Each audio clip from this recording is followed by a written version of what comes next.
I write the plays for the 9 days. I write the productions, I write the scripts, and I usually start in April. And when I sat down to write the script for this summer's production, I had been inspired by this short clip that came out of Israel on YouTube. It's from HaYehudim Ba'im. It's called Never Again. And in the video clip, there were many people from different eras and different places throughout Jewish history who were describing pogroms. Going all the way back to 70 CE, the Churban HaBayit, each person in every era described the same thing, as if it was one person's story. Each person described the enemies rising up against them, the shattering glass, the blood, the screaming, the death.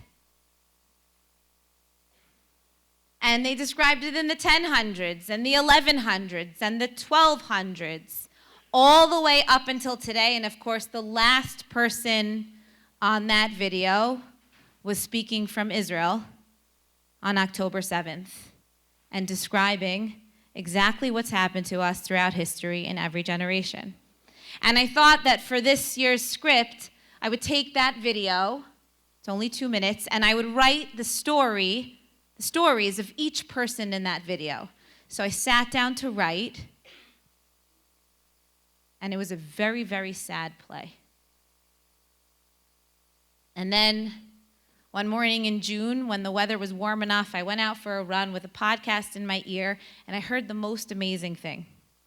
There was a man whose name is Liel Leibowitz. He's a journalist and an author, and he was making a case for actually why the Jews should be more hopeful and optimistic now than ever before in Jewish history. Hopeful, optimistic, happy, more now than ever. And he told this story about the Ba'al Shem Tov and the potential that is found in a knock on the door. And he concluded, the reason he told the story was because he concluded that Am Yisrael has been knocking on each other's doors left and right, day and night, around the clock since October 7th.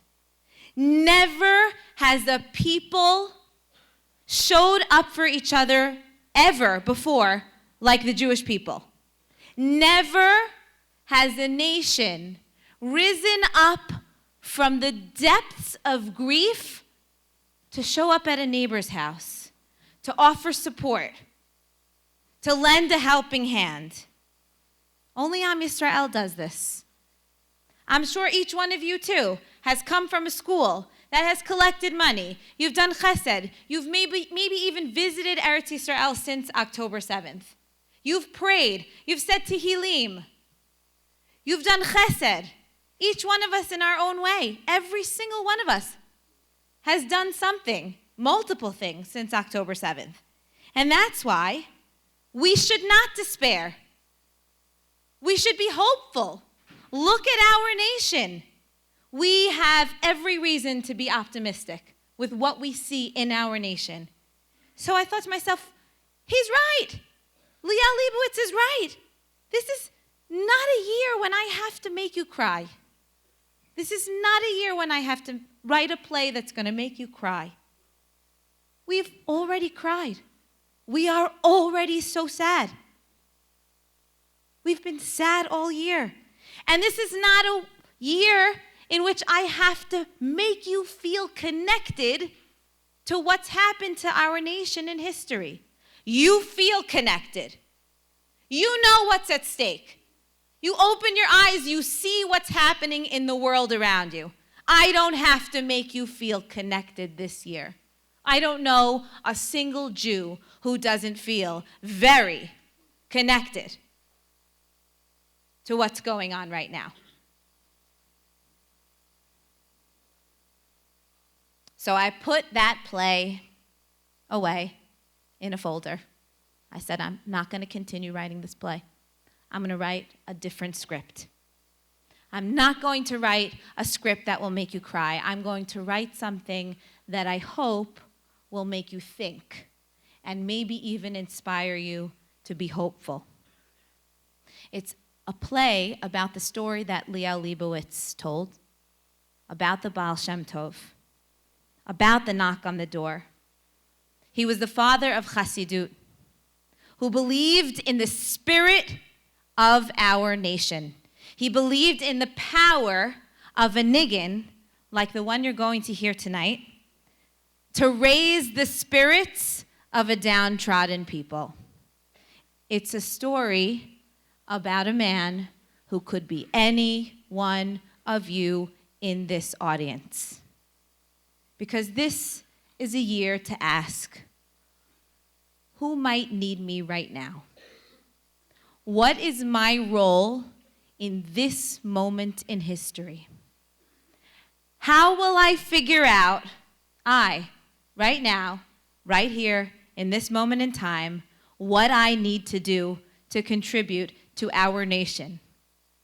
Where can I find my moment to knock on the door?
One moment. Aval mechanchim otam. You may come in now. Good day. You must be the famous Rabbi Israel ben Eliezer I've heard so much about. Yes, I am he. Otherwise known as the Ba'al Shem Tov. Yes, that would be me. Good. I have a conundrum that I would like you to help me solve. It is one that has perplexed me since childhood, and I simply cannot stand it anymore. Over the past few months, it has plagued me day and night. It is all I can think of. Please proceed. Every year, at the Passover Seder, we talk about Eliyahu Hanavi. We choose our fanciest goblet for him and fill it with our best wine until it overflows. And then we open the door for him as if he's coming at any moment, and we wait. And he never comes. Not once have I ever seen this Eliyahu Hanavi. I mean, Rabbi, how do we know he really exists? Perhaps it's all just nonsense and folklore? Perhaps we're waiting on someone who's never coming? But of course he exists. I know it as well as I myself exist. Well then, if you're so sure, I would like for you to arrange a meeting between me and him. I am a very accomplished man, and I have done a lot in my life. However, if there's one thing that I would like to do above all else, it is to meet Eliyahu Hanavi. Rest assured, I can cover whatever expenses are necessary to arrange such a meeting. Can you help me? In fact, I can. You can? Indeed I can. I'm willing to do whatever it takes. A high price, travel a far distance, whatever it is you say, I'm ready to do. No money or distance is needed.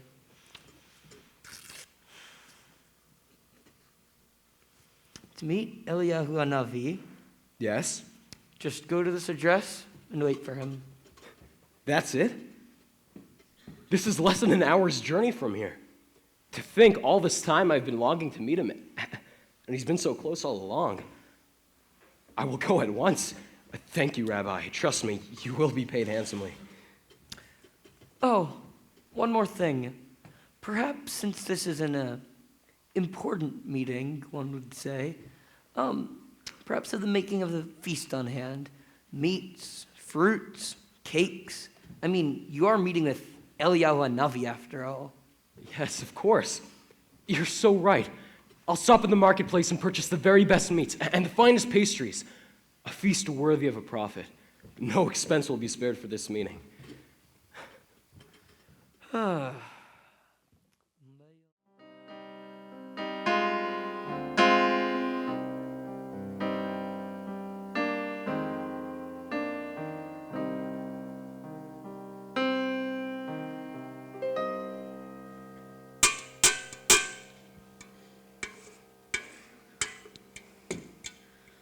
Mama, I'm still hungry. I told you to chew your breakfast slowly to make it last. I did. I chewed it so many times, but I'm still hungry. I did too, Mama, and I'm also still hungry. We have only this one loaf of bread to get us through the entire week. We cannot eat anymore, or we will starve before we are able to get more bread. We must pray that somehow, some way, God will help us through this hunger. What an awfully poor neighborhood this is. I cannot imagine a prophet living in such squalor. And this house looks to be the most dilapidated on the street. I imagined Eliyahu Hanavi would live modestly, but this is truly a poverty-stricken home.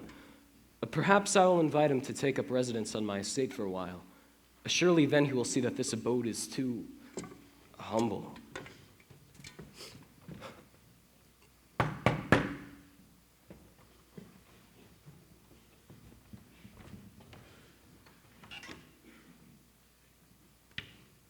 Can I help you? I was instructed to come to this house to meet someone. Do you mind if I come in? To this house? Well, we are not expecting anybody, but surely there is no sense in waiting outside in the hot sun. Please, come in. You look weary from your travels. Do sit down. Can I offer you some water, some tea, perhaps a loaf of bread? Mama, no. Tea is lovely. That's fine, thank you. And what is your name? Miriam. Miriam, an important name. And your brother? I'm Ephraim. Delighted to meet you. Miriam and Ephraim. May I ask, where is your husband? I am a widow. My husband passed away just recently. I'm terribly sorry to hear that. It was the plague. It took my husband and my two youngest children. Oh, I assure you, it is no longer in this house. The plague swept through our neighborhood quickly and without mercy, but it is gone now for a few months. We have been trying to make ends meet ever since, but there is only so much I can do to bring home enough to support us all. Would you tell me more about how you've been living? Perhaps I can help in some way.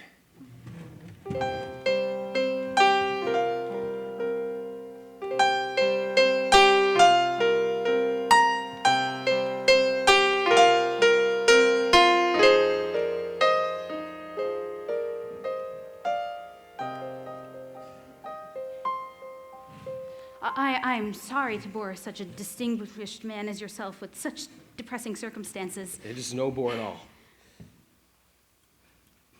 And it seems the person who I'm waiting for is delayed. What's in the bag? Ephraim. Food for the person who I am meeting. He is an important scholar, and I do not wish to disappoint him. Can I have some? Ephraim, go play with your sister. Sir, are you certain you were instructed to come to this house? This is your address, is it not? Your boots are lovely. My boots. These boots were made from the finest calfskins. I wish I had boots like that. The only boots I ever had were handed down by a neighbor. They haven't fit me for over 2 years. I don't wear shoes anymore. Even outside? In the winter? Well, that's quite unfortunate. My boots were made by the best cobbler in Minsk. I believe the scholar will not arrive tonight. The sun has set and already 3 hours have passed. It is a shame for this food to go to waste. Might we share this meal together? Yes, sir, may we? Ephraim! It's my pleasure, Ephraim. I have meats and chickens and fruits and pastries. I will set the table.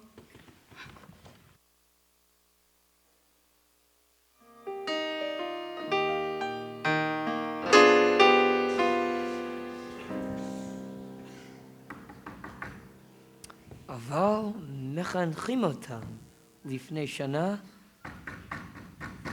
Come in. He did not come. I waited 4 hours last night and he did not come. And you're sure you went to where I told you to go? Yes. And you brought a feast? Yes! Will you be able to arrange for me to meet Eliyahu Hanavi? Yes, I will.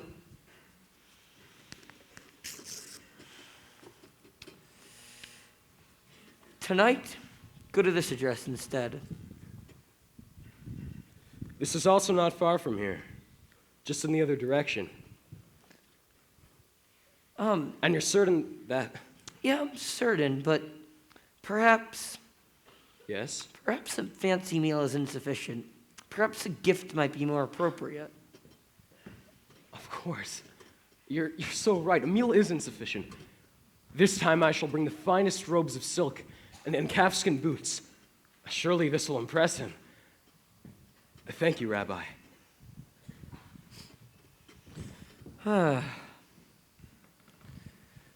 לפני שנתיים.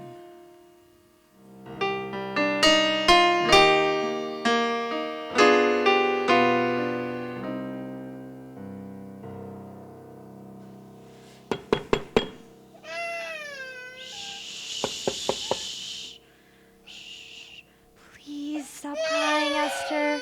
How will I ever finish this pair of shoes if I can never put you down? Please, Esther, my love. I have only until morning to finish this order, and I have not even begun to spin the silks of this robe. Mama, is there anything more I can do to help? No, Anna, you are already doing more than your fair share. I wish you could play outside with the other girls your age instead of spending all day spinning thread. Look at your hands. They're those of an old woman already. This neighborhood is even poorer, and this house looks to be the poorest on the street. How could Eliyahu Hanavi live in such filth? Perhaps he's only passing through on a visit. If I were a prophet, I would never even be seen in a place like this.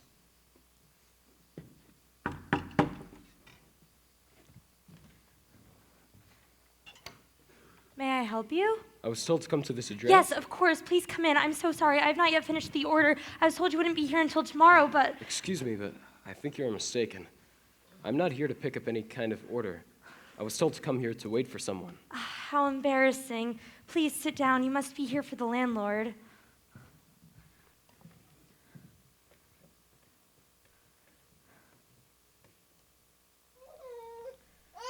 Oh, Esther, not again. I had hoped you were finally asleep. Please, don't let me get in the way of your work. What is it that you do here?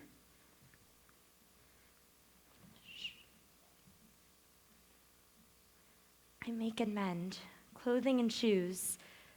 But ever since Esther was born, I have not been able to fulfill many orders. Unfortunately, I have lost many clients, and my work is the only thing that I can do to put food on the table for my 5 children. Anna here is the eldest, but there are 3 more between her and Esther. Where's your husband? At the moment, I don't even know. He was sent off to fight for our country and has not yet returned. He has never even met Esther. So you care for your family alone? Yes, I do. That must be awfully difficult. Tell me more about your orders and your clients. Perhaps I can help in some way.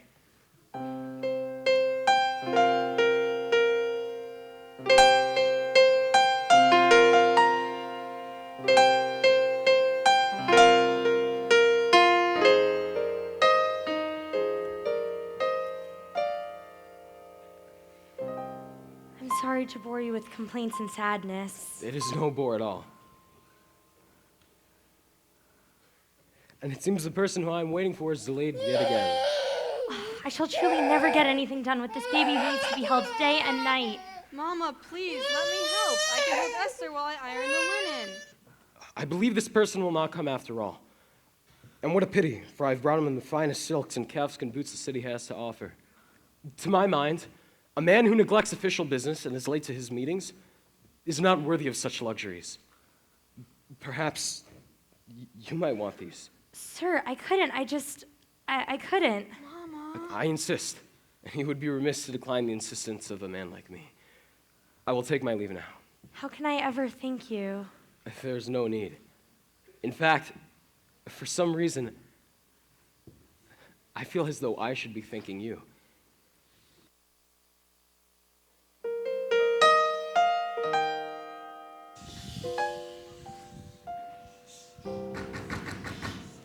Bishvil sheyehiu regalim b'mitzvos. Come in. Is this some kind of joke? Do you intend to make a mockery out of me because I'm not a religious man? Heaven forbid. Please, sit down. Tell me what happened. I spent the entire evening at the address you sent me to. I had brought the most beautiful silks and calfskin boots for him, and I waited and waited. And he did not arrive? No. Tell me truthfully, Rabbi, will you be able to arrange for me to meet Eliyahu Hanavi? Or are you playing me for a fool? I promise. Tonight is the night. Please, here's the address. Downtown? In the lighthouse district by the piers? But only the cruisemen and deckhands who work in the boat basin live there. That is correct. I trust you're being honest with me. But of course, and do not forget. I know. I will bring plenty of gifts. This time I will arrive with a feast and a fancy wardrobe.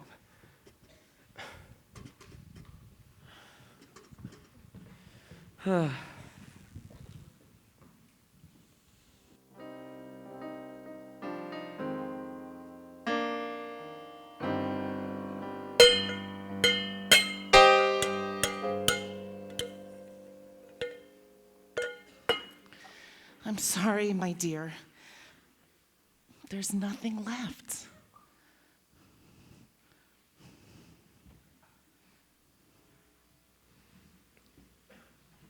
Of all the places I've been, I have never seen such a slum. How can one live with such a stench? This is the correct address, but this is not even a house. It's a hovel. The roof is made of nothing but straw. How could anyone be living here? This is a waste of my time. I'm not even going to bother. There's no way Eliyahu Hanavi would ever come here. Not even in passing.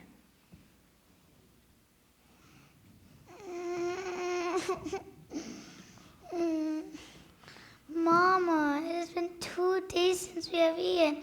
I'm so hungry, it hurts to breathe. Oh, my love.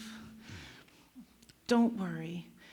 I visited the Ba'al Shem Tov, and he promised me that at any minute, Eliyahu Hanavi will knock on our door, and he'll bring food. Food fit for a king, and clothes fit for an empress.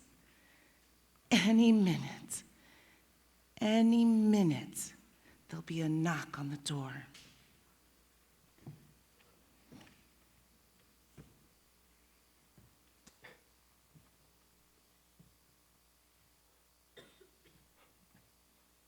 Hineni.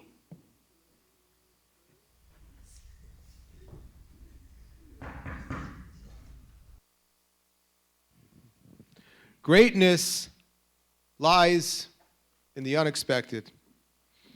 In life, we often search for answers, for inspiration, for motivation. We open door after door hoping that we're going to find someone or something that will make a difference. We look far and wide thinking that the solutions, the answers that we seek, they're somewhere out there.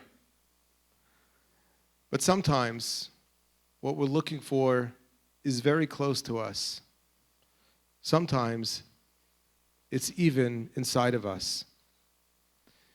Every person has a soul, a neshama. And our rabbis teach us that a neshama is a chelek eloka mimal, which means that it is a piece of the divine, of Hashem himself. We don't need to look far and wide for the divine. It resides, it lives inside each and every one of us, waiting to be expressed through our actions.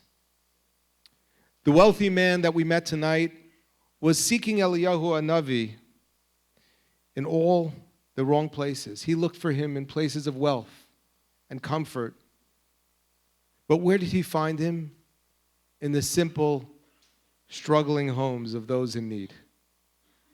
We learned that the divine presence, that the Shekhinah, is not found in places of physical comfort, but in our acts of generosity. The song that you hear tonight, attributed to the Ba'al Shem Tov himself, echoes this message. The divine is within us, waiting to be expressed through our actions. So as you leave tonight, know that every knock on the door, every act of kindness brings the divine into the world. You have the power to be Eliyahu Hanavi for someone else. Embrace that responsibility. Be that light in someone else's darkness. Go out, knock on doors with purpose, and transform lives with compassion and kindness. And I want to tell you that your greatness may not always be recognized immediately, but it is there. Every small act of kindness makes a difference.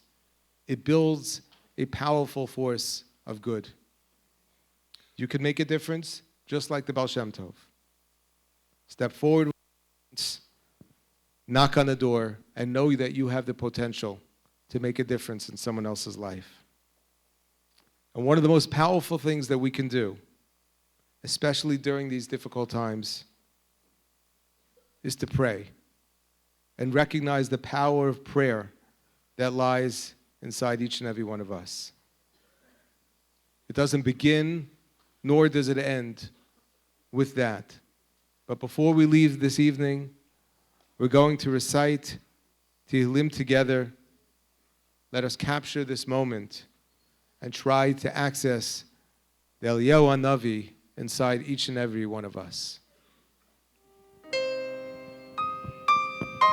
Please join us in singing.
Join us with your voice.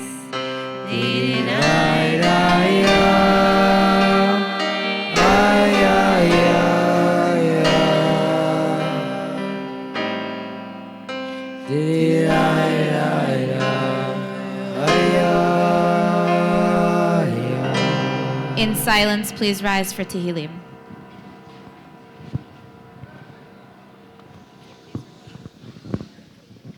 Please repeat after me.